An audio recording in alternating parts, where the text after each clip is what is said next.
Talkies நேயர்களுக்கு வணக்கம். நம்ம திரைவனசத்தில் பார்க்க போகிற படம் வந்து ஸ்டார். பயங்கர எதிர்பார்ப்பு கொடுத்த படம். ட்ரெய்லர்லேயே வேற மாதிரி ஒன்று பண்ணியிருந்தாங்க. ஏன்னா இந்த படம் வந்து பெரிய எதிர்பார்ப்பு இருந்ததுக்கு ரெண்டு காரணம் இருக்குது. கவினோட முந்தைய படம் டாடா, அவர் நல்ல கதையம்சம் உள்ள படம். அதுக்கடுத்து அவர் செலக்ட் பண்ணியிருக்க ஒரு கதைங்கனால ஒரு எதிர்பார்ப்பு. அடுத்து இந்த படத்துடைய இயக்குனர் இளன், அவர் வந்து பியார் பிரேமா காதல் ஒரு மாஸ் ஹிட் படத்தை கொடுத்திருந்தாரு. ஸோ இதே படத்துக்கு யுவன் சங்கர் ராஜா மியூசிக் அமைச்சிருக்காருங்கனால ஒரு பெரிய எதிர்பார்ப்பு இயல்பாகவே இருந்துச்சு. இந்த எதிர்பார்ப்பை இந்த படம் வந்து பூர்த்தி செஞ்சிருக்கா அப்படிங்கிறதுக்கு முன்னாடி இதை நம்ம ஒரு விமர்சனமாக பார்க்காம சும்மா ஒரு கருத்தியல் ரீதியாக நம்ம அந்த படத்தோட இதை அணுகலாம் அப்படின்னு நான் நினைக்கிறேன். என்னன்னா ரெண்டு விஷயம் இருக்கு. ஒரு சினிமா நடிகன் ஒருத்தன் சினிமாவில் போய் நடிச்சு பெரிய ஆள் ஆகணும்னு ஆசைப்பட்டான்னா பொதுமக்கள் மத்தியில் அவங்களுடைய பார்வை அவன் மேலே எப்படி விடும்? ரொம்ப சாதாரணமாக சொல்லுவாங்க, ஆமாம் சினிமாவில் நடிப்பான், அப்புறம் நிறைய காசு சம்பாதிச்சு அவன் பாடு ஜாலியாக இருப்பான், இதுக்கு என்ன எப்படின்ற மாதிரியான ஒரு மனநிலை தான் இருக்கும். இதே ஒரு ஏழை வீட்டில் ஒரு பொண்ணு வந்து படிக்கிறா, அரசாங்க ஸ்கூலில் படிக்கிறா. அவளுக்கு வந்து அப்பா வந்து ஒரு குடிக்காரர், ஒரு டீ கடையில் தான் வேலை செய்கிறாரு. அவருக்கு வந்து 100 ரூபா 150 ரூபா சம்பளம். அந்த காசு கூட வீட்டில் கொடுக்க மாட்டார். அவங்க அம்மாவுக்கு வந்து மனநிலையும் கொஞ்சம் பிரச்சனை இருக்குது, உடம்புலையும் கொஞ்சம் பிரச்சனை இருக்குது. அவங்களால பெருசாக சம்பாதிக்க முடியாது.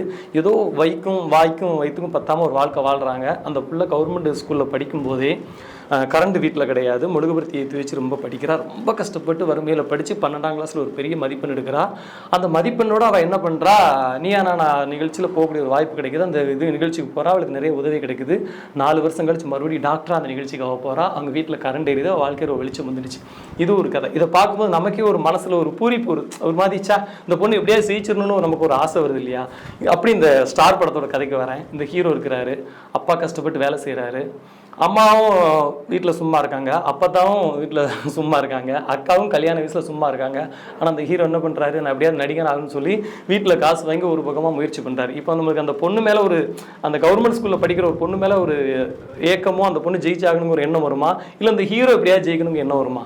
இது வந்து இந்த கதையை தேர்ந்தெடுக்கும் போதே இயக்குனர் வந்து மக்களோட இந்த உளவியலை புரிஞ்சிருந்தா இந்த ஸ்டார் படம் நிறைய இடத்துல சரிக்கு இருக்காது அப்படிங்கிறது நம்மளுடைய முதல் வாதம்.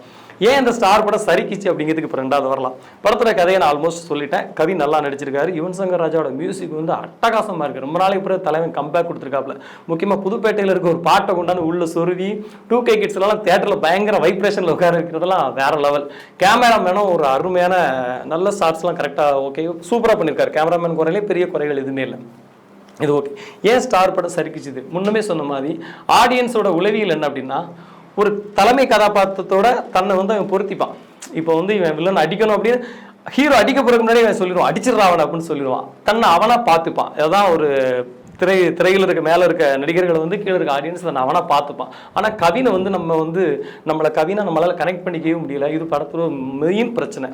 ஏன்னா ஒரு ஹீரோ ஒரு கோலை நோக்கி போகும்போது நம்மளும் கூட போகணும், கூட போக வைக்கவே இல்லை. அதுக்கான மெயின் ரீசன் என்னன்னா, கவினுக்கு எழுதப்பட்ட பின்கதையில ஒரு நேர்த்தியே இல்லை. முதல்ல ஒரு நல்ல நடிகன் ஆகணும்னு இவர் ஆசைப்படுறாரு.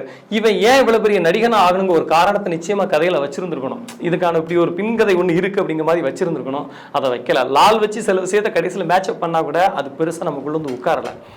அடுத்து இந்த படத்துல வந்து டிராமா வந்து இப்போ வந்து நம்ம வந்து ஒரு அந்தரத்தில் நிற்கும் போது நம்பிக்கையிலேருந்து அந்தரத்தில் நிற்கும் போது ஒரு கை நமக்கு வந்து பற்றணும். அது ஆண் கையோ பெண் கையோ அது நம்பிக்கையாக இருக்கணும். நம்பிக்கையாக இருந்து நம்மளை அடுத்த கொண்டு போனோம். Okay right. அதை வந்து நீங்கள் ஒரு வாட்டி பண்ணலாம். நீங்கள் அடுத்தடுத்து அதை ஆடியன்ஸ் வந்து மறுபடியும் ஃபீல் பண்ணணும். நீங்கள் வந்து அதிகமாக எமோஷனலை திணிக்கும் போது ஒரு இடத்துல நமக்கு சலிப்பு வந்துடுது. இந்த துயரமும் ஸ்டார் படத்தில் நடந்துடுச்சு. சரி, அப்போ படத்தை என்ஜாய் பண்ணுறதுக்கு எதுவுமே நிச்சயமாக இருக்குது. நிறையா நல்ல டைலாக்ஸ்லாம் இருக்குது. உதாரணத்துக்கு ஒரு டைலாக் சொல்லலாம். யார் ஒன்று ரிஜெக்ட் பண்ணாலும் நீ ஒன்று ரிஜெக்ட் பண்ணக்கூடாது அப்படின்ற ஒரு டைலாக் இருக்குது. ரொம்ப மெச்சூர்டான டைலாக்.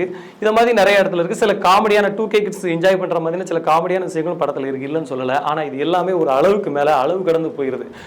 ஒருவேளை ஒரு மாதிரி என்ஜாய் பண்ணி நம்ம ஃபர்ஸ்ட் ஹாஃபை கொண்டாடி முடிச்சா கூட செகண்ட் ஹாஃபில் என்ன பிரச்சனை வருதுன்னா, படம் வந்து தன்னுடைய இலக்கு விட்டு தடம் மாதிரி வேற எங்கேயோ போயிருது. இப்படி நேராக சொல்லுவாங்களா, அங்கேயோ சுற்றி மூக்க தொடக்கூடாது, இப்படி நேராக தொடர்ந்து சொல்லுவாங்களா, அப்படி தொடலை. அப்படி அங்கங்கே போயிட்டதுனால அந்த ஸ்டார் வந்து மனசுக்குள்ள ஒரு ஸ்டாராக சேர் போட்டு உட்காராம மிஸ் ஆயிடுச்சு அப்படிங்கிறது ஒரு வருத்தமான நிஜம்.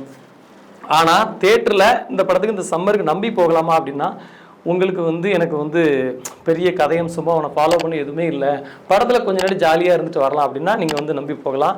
ஆனால் உங்களை எந்த அளவுக்கு அது ஜாலியாக்கும் அப்படிங்கிறதுக்கு நாங்கள் வந்து உத்தரவாதம் கொடுக்க முடியாது. நன்றி, வணக்கம்.